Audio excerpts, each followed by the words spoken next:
சென்னை சேத்துப்பட்டு பகுதியை சேர்ந்த ரமேஷ்குமார் ஆன்லைன் மூலம் வங்கிகளில் கடன் பெற்றுத் தரும் ஏஜென்ட்டாக பணியாற்றி வருகிறார்.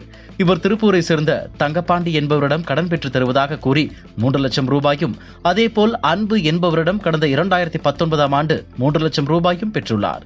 ஆனால் ஆண்டுகள் பல கடந்தும் ரமேஷ்குமார் சொன்னபடி கடன் பெற்றுத் தரவில்லை. இதனால் ஆத்திரமடைந்த இருவரும் தாங்கள் கொடுத்த பணத்தை திரும்ப கேட்டுள்ளனர். இந்நிலையில் ரமேஷ்குமார் அவினாசி அருகே உள்ள ஒரு ஹோட்டலில் தங்கியிருப்பதை அறிந்த தங்கப்பாண்டி தனது நண்பர்களுடன் அங்கு சென்றுள்ளார். அங்கு ஏற்பட்ட வாக்குவாதம் முற்றியதில் ரமேஷ்குமாரை பலவந்தமாக தாக்கி காரில் கடத்தி வந்த கும்பல் திருப்பூரின் செந்தாம்பாளையம் பகுதியில் உள்ள ஒரு கார் பார்க்கிங்கில் 2 நாட்களாக அடைத்து வைத்து மிரட்டியுள்ளனர்.